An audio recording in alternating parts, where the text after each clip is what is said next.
अस्सलाम वालेकुम, hello everyone. कैसे हैं आप सब? आई होप आप सब बिल्कुल ठीक होंगे। अल्हम्दुलिल्लाह से मैं बिल्कुल ठीक हूँ। तो आज की इस वीडियो में ना किसी के लिए दुआ करवाने के लिए कोई स्पेशल दुआ नहीं है। कमेंट बॉक्स में मुझे कोई स्पेशल दुआ का मैसेज नहीं आया है। तो हम सब के लिए दुआ करते हैं कि अल्लाह ताला हम सब की जायज़ दुआओं को कबूल फरमा ले और अल्लाह ताला हम सब को सच्ची हिदायत दे और नमाज़ पढ़ने की तौफीक अता करे। आमीन सुम्मा आमीन। तो आज मैं आप लोगों के साथ ना एक मिरेकल स्टोरी शेयर करने लगी हूँ हस्बुनल्लाहु व निअमल वकील की। हस्बुनल्लाहु व निअमल वकील, अल्लाह इज़ सफिशिएंट फॉर अस। सही बुखारी की हदीस है, हदीस नंबर 4563।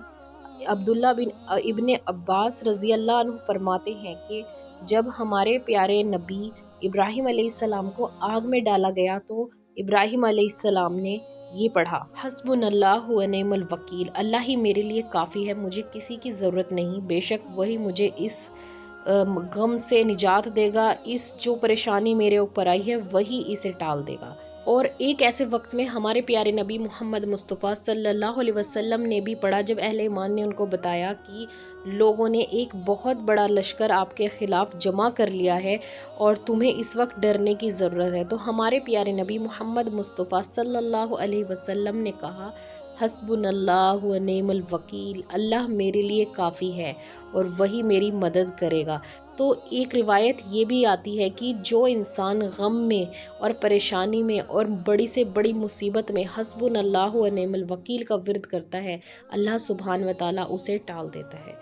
और आज की स्टोरी है बहुत ही प्यारी सी मेरी एक बहन की। तो ये मेरी फैमिली से ही है स्टोरी और मैं आप लोगों के साथ शेयर करना चाहती हूँ। जब इनकी शादी हुई ना आज से 15 साल पहले, तो इनके हालात इतने अच्छे थे कि इनको ना बहुत सारा गोल्ड चढ़ा, बरी वगैरह जाती ना दुल्हन की।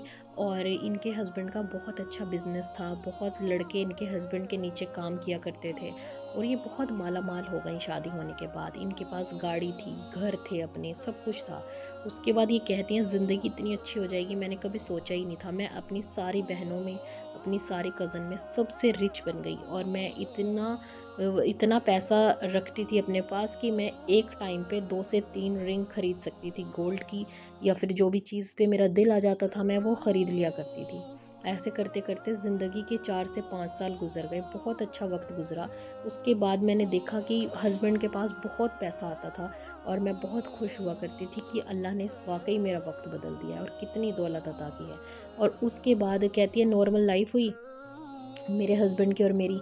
हमारे 5-6 साल शादी के गुजर गए। उसके बाद धीरे धीरे धीरे धीरे लॉस होना शुरू हो गया बिज़नेस में। जितना भी बिज़नेस था, बड़ा बिज़नेस एम्पायर था, सब कुछ ख़त्म होना शुरू हो गया। जितने भी हमारे शोरूम थे सब बिकने शुरू हो गए।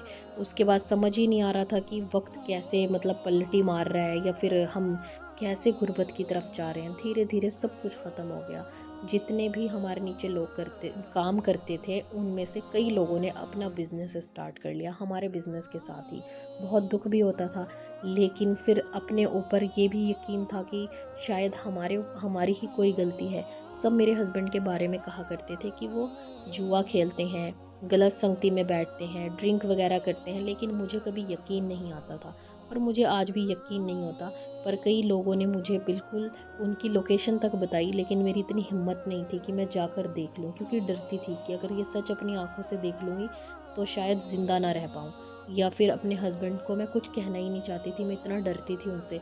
बस ऐसे ही करते करते ज़िंदगी गुर्बत की तरफ आ गई। मैंने उनसे कोई शिकायत नहीं करी, सिर्फ अल्लाह से मांगती थी। लेकिन फिर क्या हुआ कि एक बार इतने बुरा वक्त आया जब लॉकडाउन था कि हमारे घर में खाना बनाने तक के लिए ना आटा था ना चावल थे। बच्चे बहुत परेशान थे और मैं बच्चों को देखकर बहुत परेशान हो जाती थी और गिड़ा कर रोती थी कि अल्लाह तू मदद कर।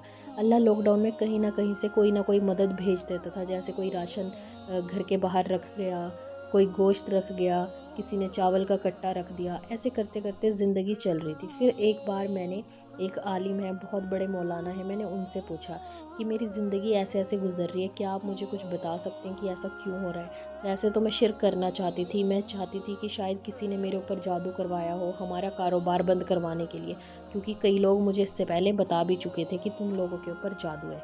लेकिन फिर मैंने ना सूरह बकरा पढ़नी शुरू की थी, तो इस वजह से यकीन था कि जब अल्लाह कहता है कि मैं हर जादू का तोड़ सूरह बकरा में है, तुम सूरह बकरा पढ़ो तुम्हारा जादू ख़त्म हो जाएगा, तो फिर मैं वो पढ़ा करती थी। फिर उन्होंने मुझे, मौलाना ने ایک چیز بتائی کہ سب کچھ اللہ کی مرضی سے ہوتا ہے، لیکن ہاں جب ہم کوئی غلط کام کرتے ہیں نا تو اللہ ہمیں چھوڑ دیتا ہے، ڈھیل دے دیتا ہے کہ جاؤ تم خود کرو، شاید یہ تمہارے شوہر کی وجہ سے ہی سب کچھ ہوا ہے۔ لیکن میں تمہیں ایک چیز بتاتا ہوں کہ آج کے بعد نا تم عصر کی نماز میں 5 تسبیح حسبنا اللہ و نعم الوکیل کی پڑھو گی، اور اس کو پورے دل سے پڑھنا، اور جیسے اس میں ہے نا حسبنا اللہ و نعم الوکیل، اللہ ہی میرے لیے کافی ہے، اللہ ہی ہمارے لیے سفیشینٹ ہے، تو تم اسی طریقے سے اس کو دھیان میں رکھ کے پڑھنا اور صرف اللہ سے مانگو۔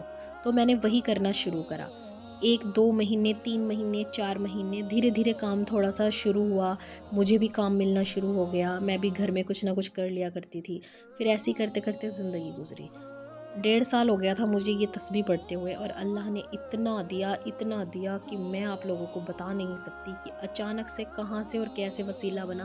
میرے شوہر نے پھر سے بزنس اسٹارٹ کر دیا، ہمارے یہاں پہ 8 سے 10 لڑکے کام کرنا شروع ہو گئے، اور پھر دھیرے دھیرے وہ بہت اونچائیوں پہ جانا شروع ہو گئے۔ اب ہمارے گھر میں لاکھوں روپے آنے شروع ہو گئے تھے، اور میرے بچے پھر سے اسکول لگ گئے، اور ہمارا کھانا وغیرہ سب بہت اچھے سے ہونے لگا، ہم گھومنے پھرنے جانے لگے، اور یہ سب کچھ نا حسبنا اللہ و نعم الوکیل پڑھنے سے ہوا کہ جہاں اللہ تعالیٰ 100 روپے بھی نہیں دیتا تھا، وہاں اللہ تعالیٰ نے اتنی دولت دی۔ اور سب سے اچھی بات کیا ہوئی کہ میرے ہسبینڈ جو ہیں وہ نماز پڑھنے شروع ہو گئے، وہ روزے تو ہمیشہ ہی رکھتے تھے، لیکن اس بار انہوں نے نماز پڑھنی بھی شروع کر دی۔ اور یہ جو میرے وقت اور میرا حالات بدلا نا، یہ رمضان کا مہینہ تھا جب اللہ نے مجھے اتنا عطا کیا کہ میرا یقین اور اللہ کے اوپر اور زیادہ ہو گیا کہ اللہ سے بہتر کوئی نہیں ہے، اللہ ہی ہے جو ہماری مدد کر سکتا ہے۔ یہ بے شک اللہ کے سوا نا ہماری زندگی میں کچھ بھی نہیں ہو سکتا، اور جو بھی ہوتا ہے اللہ کی مرضی سے ہوتا ہے۔ بس جو غلط کام ہم اپنی زندگی میں ایڈ کرتے ہیں نا، اس کا الزام ہم اللہ پہ نہیں لگا سکتے، وہ اللہ ہمیں چھوٹ دیتے ہیں کہ بندے تو کر جو تو کر سکتا ہے۔ اپنی نفس کو ہمیں کنٹرول کرنا چاہیے۔ آپ لوگوں کے ساتھ کسی کا بھی میریکل شیئر کرنے کا صرف میرا یہی موٹیو ہے کہ ہم لوگ موٹیویٹ ہو سکیں، اور میں آپ لوگوں کو موٹیویٹ کرتے کرتے نا خود بہت موٹیویٹ ہو جاتی ہوں۔ جیسے جو بھی چیز میں آپ لوگوں کو بتاتی ہوں نا، وہ سب سے پہلے میں کرنا شروع ہو جاتی ہوں، میں اس کے بارے میں نا نالج لینا شروع کر دیتی ہوں۔ جب انہوں نے مجھے حسبنا اللہ و نعم الوکیل کی سٹوری کا بتایا تھا نا، تب میں نے نہیں سوچا تھا کہ یہ میں اپنے یوٹیوب پہ شیئر کروں گی، لیکن جب میں آج آپ لوگوں کے ساتھ کر رہی تھی نا، تب میں نے اس کے بارے میں سب کچھ پڑھا، سب کچھ جانا۔ مجھے ابراہیم علیہ السلام والی سٹوری کا نہیں پتہ تھا کہ انہوں نے پڑھی تھی، ہاں مجھے ہمارے پیارے نبی محمد مصطفیٰ صلی اللہ علیہ وسلم کا پڑھا تھا کہ جب انہیں کچھ لوگوں نے آ کر بتایا تھا نا کہ یا رسول اللہ، بہت بڑی جماعت ہے ایک جو آپ کے خلاف اکٹھا ہو رہی ہے، اور ہمیں اس سے ڈرنا چاہیے، چلو یہاں سے کہیں چلتے ہیں۔ تب ہمارے نبی نے کہا تھا کہ انہیں آنے دو، حسبنا اللہ و نعم الوکیل۔ جب اس والی سٹوری کا مجھے پتا تھا، لیکن پھر میں نے اس کو ریسرچ کرا، اور پھر دیکھا کہ یہ کون سی حدیث ہے، صحیح بخاری کی ہے، صحیح مسلم کی ہے، کس چیز کی ہے، حدیث نمبر کیا ہے۔ پھر میں آپ لوگوں کے ساتھ شیئر کر رہی ہوں، کیونکہ بہت سارے لوگ پڑھے لکھے ہوتے ہیں، وہ سرچ کر کے پھر اچھے سے چیک بھی کرتے ہیں کہ آپ نے صحیح بتایا ہے یا نہیں بتایا ہے۔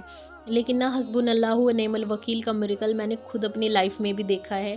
ہاں میں نے اتنا تو نہیں پڑھا 5 تسبیح، لیکن میں نے نفل نماز میں اس کو ایک تسبیح پڑھ کر دیکھا ہے۔ وہ نماز میں آپ لوگوں کے ساتھ نا پھر کبھی شیئر کروں گی، وہ 4 رکعت نفل نماز ہوتا ہے کن فیکون، وہ میں نے پڑھی ہے، پتہ نہیں وہ صحیح ہے یا نہیں ہے، کیونکہ یوٹیوب پر سے دیکھ کر ہی وہ نماز میں نے پڑھی تھی جب میرے اولاد نہیں ہو رہی تھی، اور میں بہت پریشان تھی، لوگوں کے تانوں سے میں بہت تنگ آ چکی تھی۔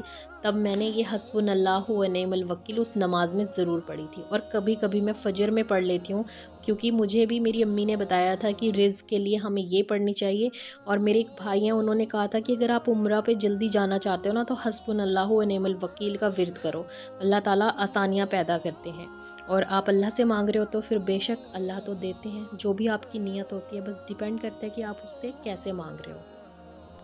اگر آپ اس اسٹوری سے موٹیویٹ ہوئے ہو تو ویڈیو کو لائک کر دینا، شیئر کر دینا، اور میرے چینل کو لازمی شیئر کر لینا۔